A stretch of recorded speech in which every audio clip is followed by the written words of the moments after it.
はい、こんにちは。今回は2026年発売の新型ヘルメットカブトのファルクスをレビューしていこうと思います。こちらの製品カブトのラインナップの中ではセカンドグレードという位置づけなんですが、コストを抑えつつもヘルメットとしての使い心地に直結する軽さ、涼しさ、そしてフィット感を追求しています。日常のサイクリングからレースまで快適に使える製品を目指したそうです。今回こちらのヘルメット OGK カブト様より発売前に一足早くお借りすることができたんで、その外観や構造、そして使い心地をレビューしていきたいと思います。ではまずファルクスの製品としての位置づけについてお話ししていこうと思います。現在のカブトのスポーツ向けヘルメットは最上位モデルに空力を追求した ARR2 と軽量化を徹底的に追求したフレックスエアーがあります。でファルクスはこれら2モデルに次ぐセカンドグレードにあたります。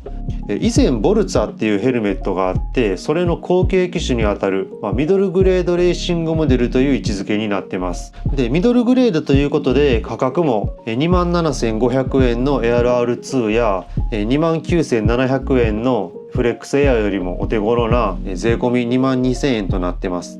上位モデルに対してコスト面では制約があるんですが、その中で軽さ、涼しさ、フィット感に注力してロードヘルメットとしての使い心地、快適性を追求しています。でこの価格についてなんですが、そもそもロード用のヘルメットの相場っていうのが海外モデルとかを含めるとハイエンドヘルメットがだいたい5万円前後、そしてエントリークラスになると1万円前後っていう感じになってます。でそういった相場感の中でこのカブトの価格設定ってかなり安いんですよね。ロードレース用のモデルで一番高価なフレックスエアでも3万円を切っています。なのでカブトの製品ラインナップではセカンドグレードに当たるんですが、ロード用ヘルメット全体として見ると、ミドルグレード中低価格帯に当たります。スポーツサイクルに今からデビューするっていう人や初心者でも手に取りやすい価格ですね。それでいて乗り慣れた人にとっても不満のない、使い心地の良さを実現しているっていうのがこの製品の強みになります。では外観デザインを見ていきましょう。外観的にはロードヘルメットとして非常にオーソドックスなデザインかなと思います。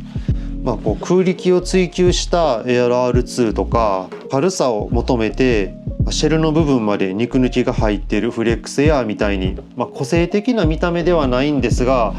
その一方で好き嫌いの分かりにくい、いいデザインかなと思います。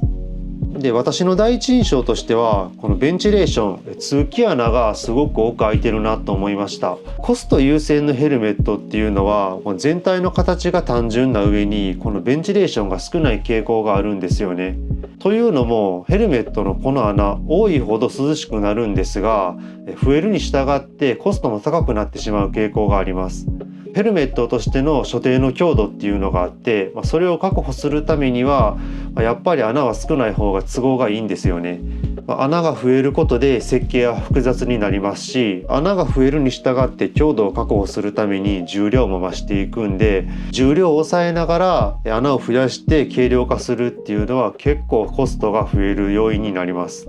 そういったバックグラウンドを考慮するとこのファルクスミドルグレードながらハイエンドと言われても納得するような、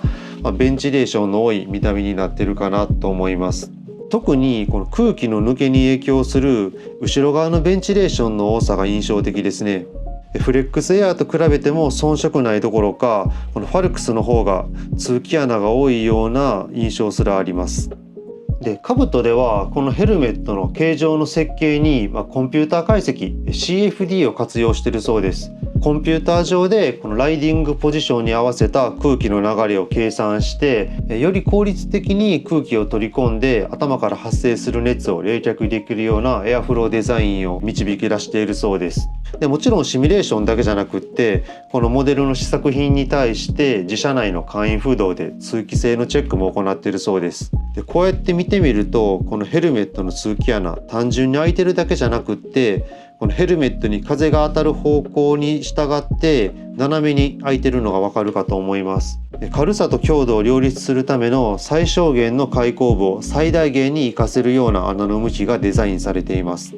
本当にね、フレックスエアと見比べてもどっちが上位モデルかわからないぐらいに開口部が多いです。強いて言えばヒルクライムの時はこちらの方が熱が抜けやすいかなって気はするんですが、フロントとかサイド、そしてリアについては本当に遜色ないですね。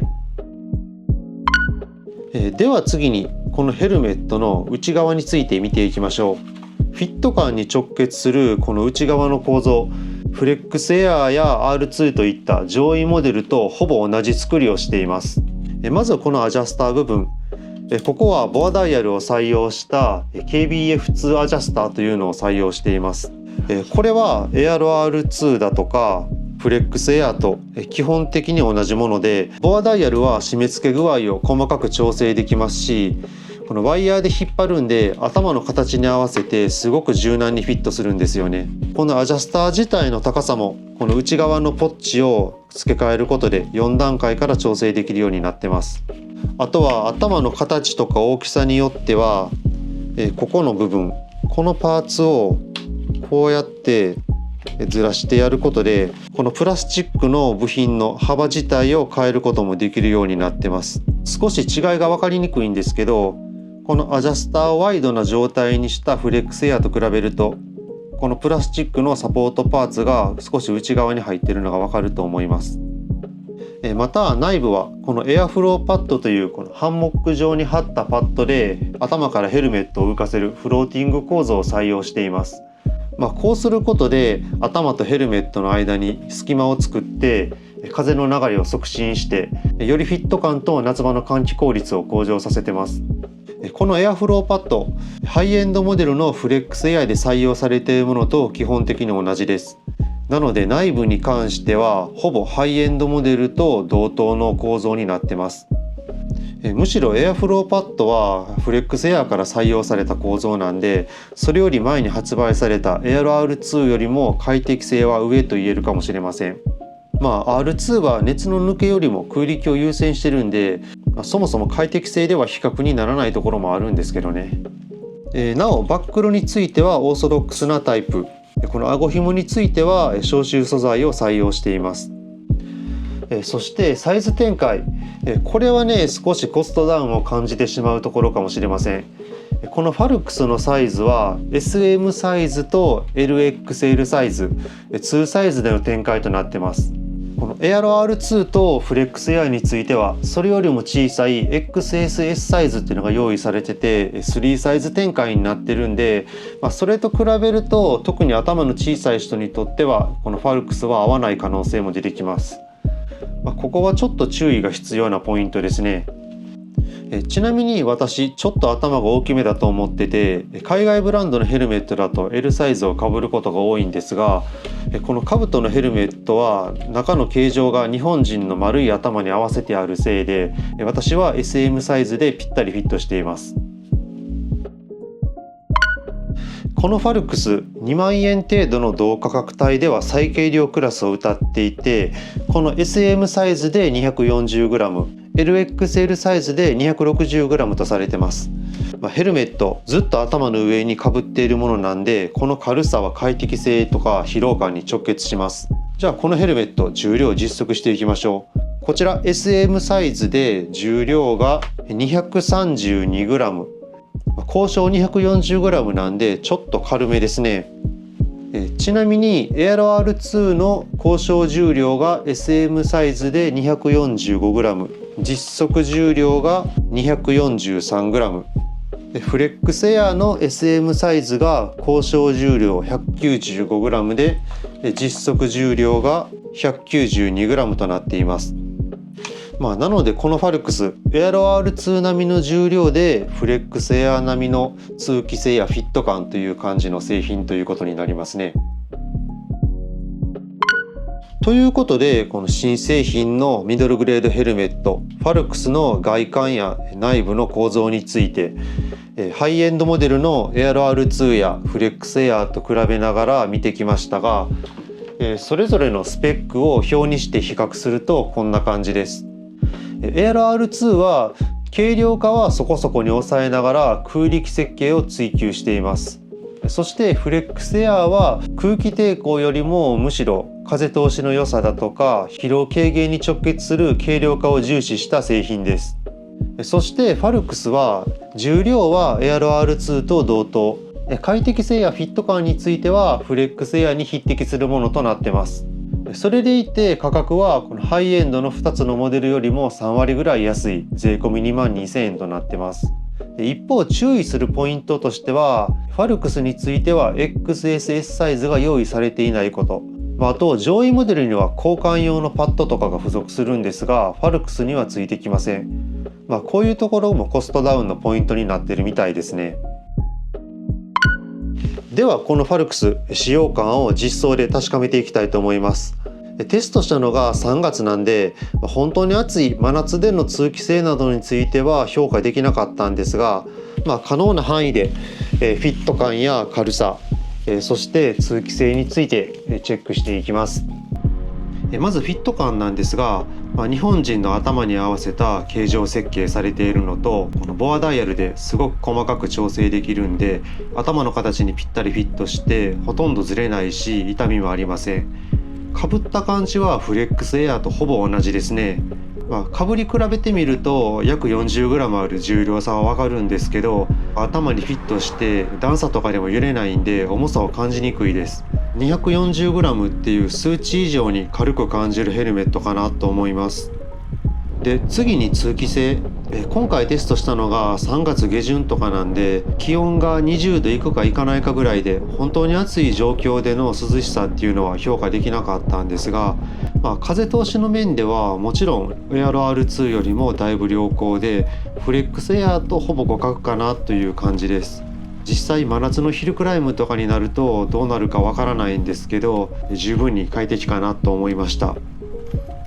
使っていてちょっと使いにくいな気になるなっていう点はそんなになかったんですが強いてあげるなら顎紐ですね。兜のヘルメット全般に言えるんですけど顎紐がちょっと長すぎる気がするんですよね。